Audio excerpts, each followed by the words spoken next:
Russian President Vladimir Putin revealed new details about the Burevestnik cruise missile, saying its nuclear reactor is 1,000 times smaller than one on a submarine.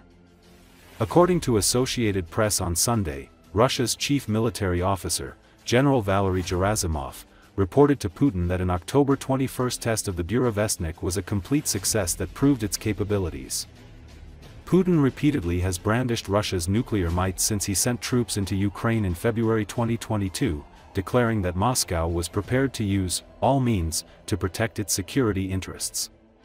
He again turned to nuclear messaging now as Trump has put a planned summit in Budapest with Putin on hold and declared his first major sanctions against Russia.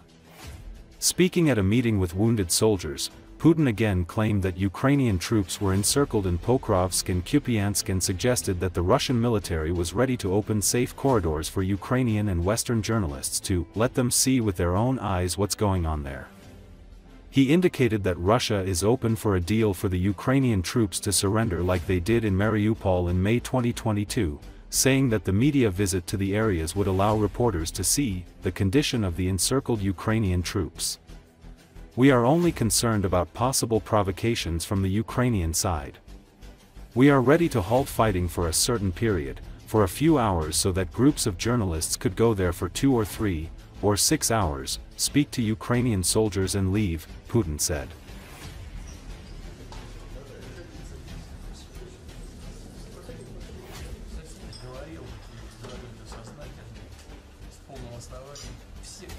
Это небольшая ядерная двигательная установка, она при сопоставимой мощности, скажем, с атомным реактором атомной подводной лодки в 1000 раз меньше, чем ядерный реактор на подводной лодке. В 1000 раз. Но самое-то главное даже не в этом. Самое главное в том, что если обычный ядерный реактор запускается в течение часов и дней, недель, то этот ядерный реактор запускается в течение минут и секунд.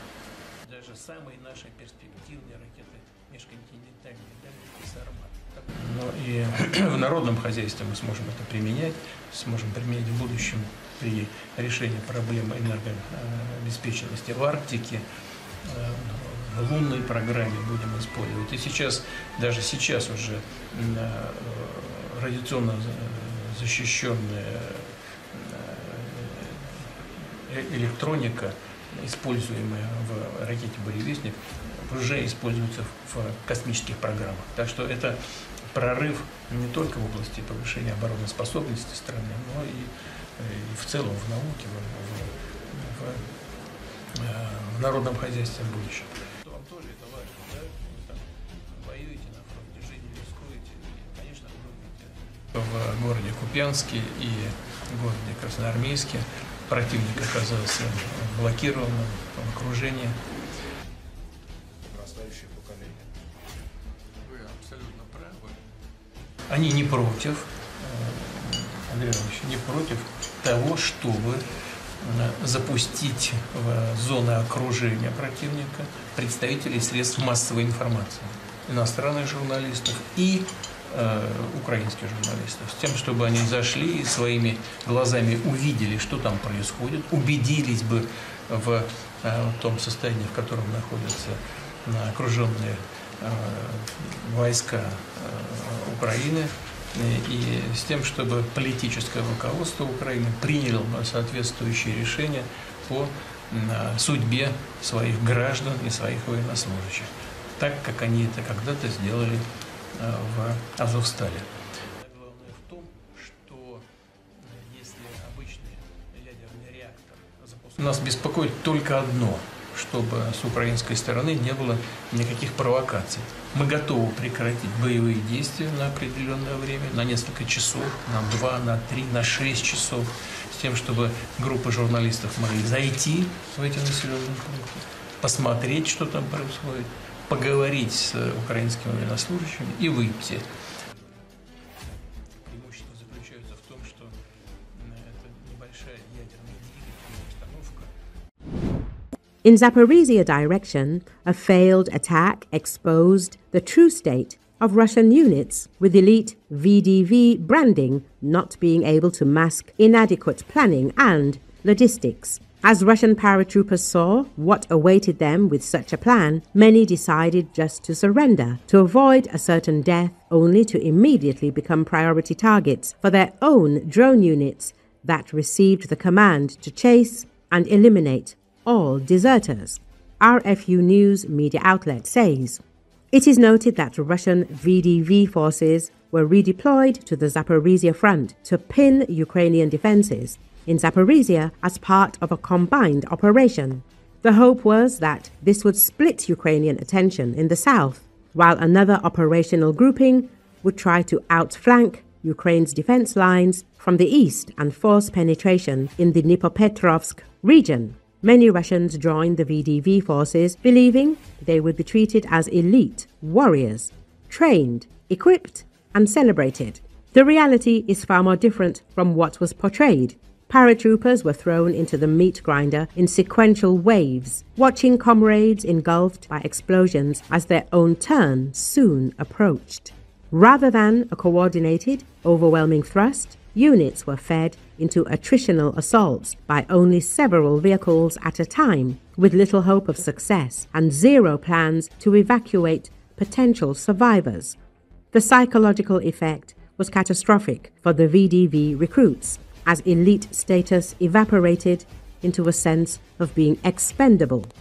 RFU News says, faced with annihilation, a growing number of Russian soldiers chose surrender over certain death. Such possibility gave the Russian soldiers a rational survival choice, if only they had not been spotted by their own comrades. In one such case, 2 Russian FPV drones attacked the group, shockingly ignoring the Ukrainians but focusing on the Russian soldier who had surrendered, with the only goal to punish their own for choosing to live. This ruthless Russian field response is intended to deter deserters by a brutal order. When Russian reconnaissance identifies their own troops moving to surrender, Russian FPV drones and artillery units are ready to act and strike the surrendering soldiers. Footage from Stepnohirsk shows another VDV soldier holding his arms up in surrender, but then quickly turning around and pleading with the approaching Russian kamikaze drone, trying not to kill him, to no avail.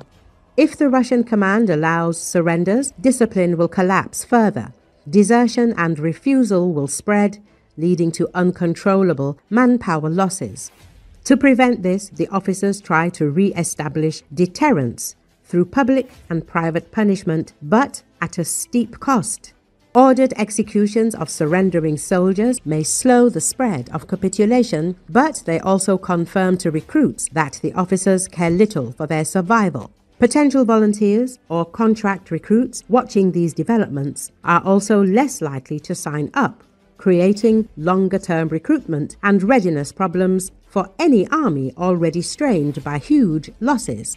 RFU News reports. It is noted that what began as a plan to use VDV as a fix for a stalled offensive has become a symbol of the systemic problems of the Russian army.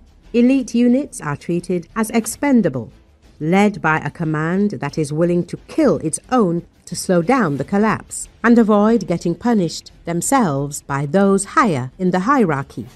The surge in surrenders and desertions is a significant indicator that cannot be ignored. When soldiers chose captivity over direct orders, the war of attrition is destroying the loyalty that the Kremlin still needs to sustain its campaign.